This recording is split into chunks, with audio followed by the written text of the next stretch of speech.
오늘은 6월 10일 베드로전서 5장 8절부터 14절입니다. 근신하라 깨어라 너희 대적 마귀가 우는 사자같이 두루다니며 삼킬 자를 찾나니. 베드로는 오늘 본문 8절에서 분명히 말하고 있어요. 근신하라 깨어라 깨어있어라 이 말입니다. 이 말은 무슨 말이냐면 정신을 차려라 이 말이거든요. 정신을 차려라는 말은 어떤 뜻이냐면 우리가 술에 취하면 사람이 분별력이 없잖아요.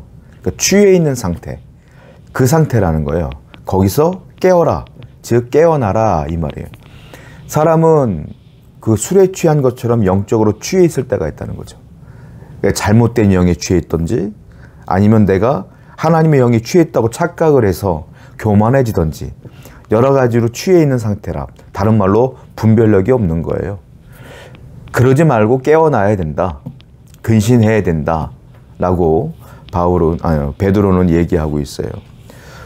왜냐하면 이 세상은요, 하나님이 만든 세상이지만 마귀 또한 이 세상 사람들을 휘어잡고 있는 곳이기도 해요. 그렇기 때문에 세상은 항상 하나님 믿는 우리에 대해서 어떻게 하느냐? 적대적이다라는 겁니다.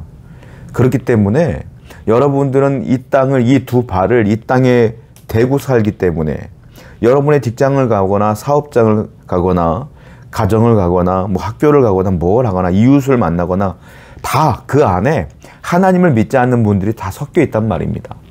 아니요, 예수 믿는 사람들이 훨씬 더 적죠. 사실은 그곳에서 살아야 되기 때문에 우리는 항상 정신을 차려야 된다라는 거예요.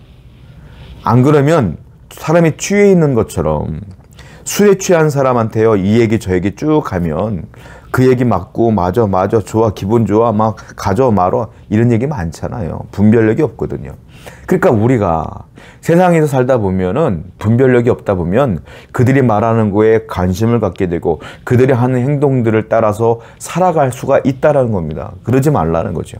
근신하고 깨어 있어서 항상 마귀는 대적하니까 그 대적 마귀를 향하여 우리도 대적하며 우리가 항상 긴장을 놓지 말아야 된다라고 베드로는 얘기하고 있어요. 9절입니다.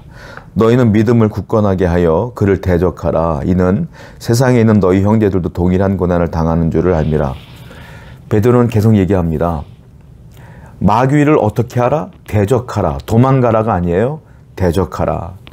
어차피 여러분들이 예수 그리스도를 믿는 순간, 우리가 성도가 되는 순간 싸움은 시작된 거예요. 영적인 싸움은 시작된 거예요. 세상과 우리와의 싸움은 시작된 거예요. 마귀는 항상 우리에게 공격을 하는데요, 우리의 믿음이 이탈되도록 공격을 해요. 매 순간 말이죠.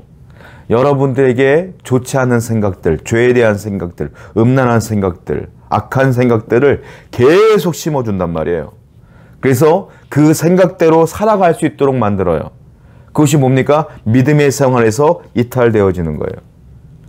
반면에 우리 안에 있는 성령께서는 그건 죄야 라고 계속 깨달음을 주시는 거예요. 그때 터져나오는 게 뭐예요? 회개가 터져나오는 것이죠. 이 싸움이 계속 벌어진다는 거예요. 마귀는 계속적으로 멀티미디어를 통하여, 보이는 문화생활을 통하여, 주위에 있는 상급자들을 통하여, 동료들을 통하여 믿음에서 벗어나도록 계속 유혹을 계속한다. 내 안에 성령은 아니다 죄다 라고 깨달음을 계속 준다. 이 싸움이 평생 가는 거예요. 그러니까 우리는 어떻게 해야 돼요? 도망가는 것이 아니라 대적하라. 마귀를 대적하라. 눈을 크게 뜨고 악한 마귀야 물러가라 하고서 계속 싸워나가야 돼요. 나는 안 해. 나는 그곳을 가고 싶지가 않아 라면서 여러분들이 결단하며 대적하며 이겨야 된다는 거예요. 오늘도 악한 마귀를 두려워하지 말고 내 안에 있는 성령을 붙들고 우리에게 주신 말씀을 붙들고 대적하여 승리하시는 여러분 되기를 축원드립니다. 10절입니다. 모든 은혜의 하나님 곧 그리스도 안에서 너희를 부르사 자기의 영원한 영광에 들어가게 하시니까 잠깐 고난을 당한 너희를 친히 온전하게 하시며 굳건하게 하시며 강하게 하시며 털을 견고하게 하시리라. 여기 보면 우리에게 고난이 온다는 거예요. 고난이 오는데 뭐라고 했습니까? 잠깐 고난을 당한다. 성도는, 모든 성도들은 악한 마귀가 공격을 하기 때문에 고난이 온다. 그런데 그 고난은 잠깐이다 라고 말씀하시면서 그 고난당하는 성도들에게 하나님이 함께 한다는 겁니다. 그러면서 그 하나님께서 우리를 어떻게 만드시냐면 온전하게 만드시고 굳건하게 만드시고 강하게 만드시며 견고하게 만드신다라는 거예요. 여러분 기억하실 게 우리에게 고난이 있고 역경이 있고 힘겨운 일들이 벌어져요. 마귀의 공격은 다양합니다. 내 자존심을 긁기도 하고요. 고난을 주기도 하고요. 삶에 문제가 발생되게 만들기도 하고요. 시험과 유혹을 주기도 해요. 그 모든 것들이 합쳐져서 고난으로 다가올 때가 많아요. 그때에 그 고난을 향하여 여러분들은 외쳐야 돼요. 너 이 고난은 잠깐이다. 영원하지 않습니다. 고난은 영원하지 않아요, 여러분. 왜냐? 왜 영원하지 않느냐? 하나님께서 고난당하는 여러분들을 붙들어 주기 때문에 그 고난은 영원하지 않다라는 거예요. 하나님은 내 마음에 계속 힘을 주시면서 나를 온전하게 하시며 나를 굳건하게 하신다. 계속해서 우리를 견고하게 하시며 강하게 하신다. 고난당하는 여러분, 힘겨운 여러분, 어려움을 당하는 여러분, 하나님은 여러분과 함께하고 있음을 분명히 믿으시기 바라겠고요. 그 하나님을 붙들고 더욱더 믿음으로 승리하시는 여러분 되기를 축원드립니다. 13절이에요. 택하심을 함께 받은 바벨론에 있는 교회가 너희에게 문안하고 내 아들 마가도 그리하느니라. 베드로는 자기의 지금 상황을 간접적으로 이야기하고 있는데요. 여기 13절을 보니까 택하심을 함께 받은 바벨론에 있는 교회가 너에게 문안한다.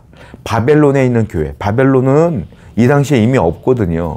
그런데 성경에서 바벨론이라고 하는 것은 악한 마귀를 칭할 때, 사탄을 칭할 때 바벨론이라고 칭하지 않습니까?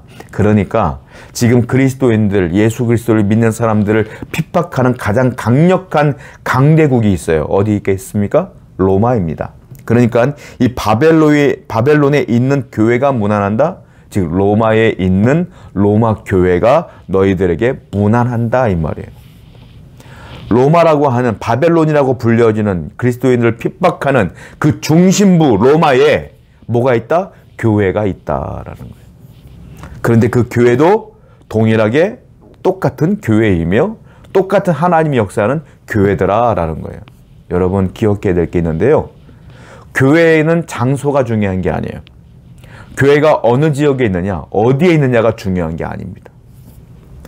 교회가 중요한 건 뭐냐면 하나님께서 동일하게 역사하느냐, 하나님의 능력이 임하느냐, 이게 중요한 것이지 교회가 어디 있느냐, 교회 규모가 얼마나 크냐 중요하지 않아요.